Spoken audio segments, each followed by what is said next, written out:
So kids, we have done with the introduction of your lesson number 7 from your EVS textbook.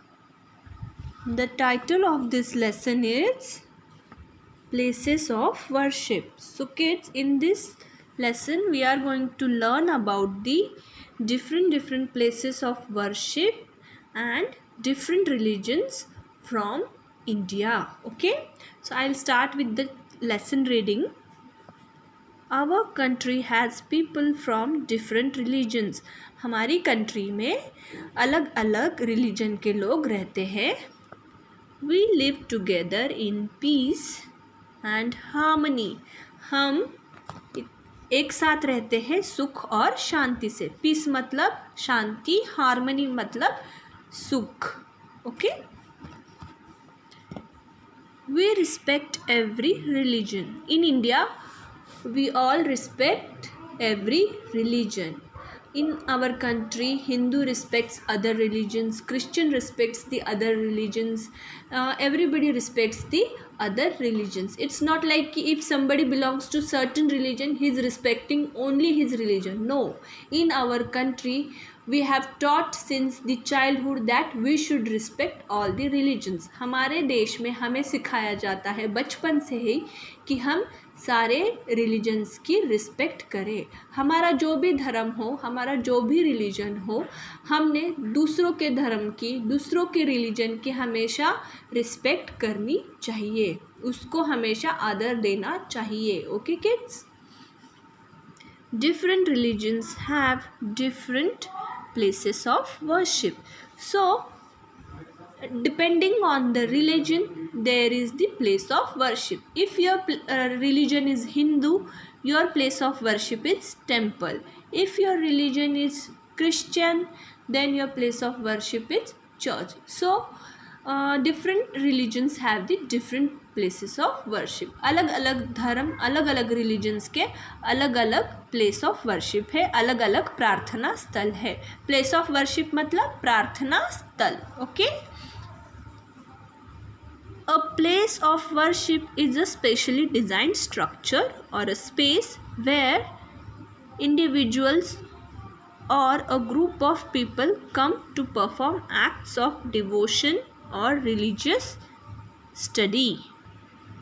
So students, the meaning of this line is place of worship has the typical structure or the very special structure, and it is the space where the people go to pray, to perform some devotional activities. place of worship यह एक ऐसी जगह होती है जिसका जो structure होता है वो काफ़ी अलग तरह का होता है, काफ़ी ख़ास तरह का स्ट्रक्चर होता है. और यह एक जगह होती है जहाँ पर लोग अपने रिलीजन से रिलेटेड प्रार्थना करने के लिए या अपने रिलीजन से रिलेटेड कोई भी डिवोशनल एक्टिविटी है, आस्था से रिलेटेड कोई भी कार्य करना है, तो लोग कहाँ जाते हैं? उनके प्लेस ऑफ वर्शिप पे जाते हैं, उनके प्रार्थना स्थल पे. अगर किसी भी इंसान को अपने रिलीजन से रिलेटेड कोई भी आस्था से रिलेटेड कोई भी, तो हम हमारे प्रार्थना स्थल पे जाते हैं. कोई भी आस्था से रिलेटेड कार्य करना है, विधि करना है, तो हमें हमारे प्लेस ऑफ वर्शिप पे जाना पड़ता है. जैसे हिंदूज़ अपने कोई भी विधि करने हैं, कोई भी पूजा करनी है, तो अपने टेंपल में जाते हैं, मंदिर में जाते हैं. Similarly with the Muslims, if they want to do some religious work or religious activity, they go to the mosque. Christians go to the church. Likewise, a building constructed or used for this purpose is sometimes called a house of worship. Temples, churches, gurudwaras and mosques are examples of structures created for worships. So कौन कौन है places of worship? Temple, churches, gurdwaras and mosque, यह सब एक places of worship है. Natural features में also serve as places of worship, and these are considered as holy in some religions. So natural features means anything related to nature, like in Hindus, Ganga river is very religious, it's very holy thing in Hindu religion. Also same like Govardhan पर्वत की पूजा करते हैं हिंदूज़ में. So it's not a structure, it is not a building, और it is not a thing which is created by the human. It is the natural thing, natural feature, and we are worshipping that. That is why they are saying कि natural features may also serve as the place of worship. The rituals associated with the Ganges river are an example in the Hinduism. So अभी मैंने बताया था कि Ganga river को, गंगा नदी को Hindu religion में बहुत ही शुभ माना जाता है. उस नदी की भी हिंदू लोग पूजा करते हैं. तो यही इधर बताया कि गंगा नदी पर कुछ आस्था से रिलेटेड कार्य होते हैं, विधि होते हैं, और ये सारे एग्जाम्पल्स हैं हिंदूइज़म के, हिंदुत्ववादी के ये सारे उदाहरण हैं.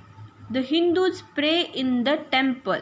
हिंदूज कहाँ जाते प्रे करने के लिए? टेम्पल में जाते हैं, मंदिर में जाते हैं. We have lots of temples in India.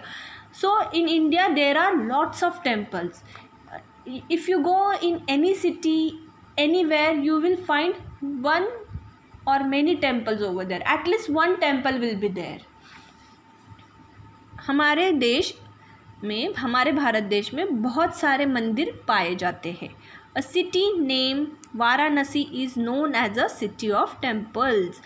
So you might have gone to the place whose name is Varanasi. So this place Varanasi is known as the city of temple. This place Varanasi has many number of temples. That is why this place is known as city of temples. अगर आप वाराणसी जाओगे तो आप देखोगे वहाँ पे काफ़ी सारी मंदिर है, इसलिए उसी जगह को क्या बताया गया है, क्या बोलते हैं वाराणसी को? सिटी ऑफ टेम्पल, मंदिरों का शहर. The Hindus worship many God and goddesses. Hindu धर्म में अलग अलग तरह के देवी देवताओं की पूजा की जाती है. The holy books of Hindus are Bhagavad Gita, Ramayana, Mahabharata. So Hindu धर्म का नॉलेज या हिंदू धर्म से रिलेटेड जो आस्था की बुक्स है, आस्था से रिलेटेड, हिंदू आस्था से रिलेटेड जो किताबें हैं वो कौन सी है? Holy books of Hindus are Bhagavad Gita, एक तो सबसे इम्पॉर्टेंट बुक है, उसका नाम है Bhagavad Gita, then Ramayana and Mahabharata. These are the holy books of Hindus. Now the next religion that is Muslims. The Muslims pray in the mosque. Muslim कहाँ जाते हैं प्रे करने के लिए? मॉस्क में जाते. So this structure is known as the mosque. They pray to Allah. The god of Muslims is known as Allah. They offer namaz 5 times a day. वो दिन में कितनी बार नमाज पढ़ते हैं? वो दिन में 5 बार नमाज पढ़ते हैं. Their holy book is the Quran. The name of Muslims holy book is Quran. Muslim धर्म का ज्ञान या मुस्लिम धर्म का नॉलेज किस बुक से मिलता है उनको? कुरान. कुरान यह एक मुस्लिम रिलीजन की बुक है जिसमें उनकी मुस्लिम रिलीजन से रिलेटेड सारी नॉलेज दी गई है. Okay kids, we have discussed till this line and we have discussed the religions Hindus and Muslims, and in next class we are going to discuss the remaining 2 religions, that is Sikh and Christians. Till then, thank you. Have a good day.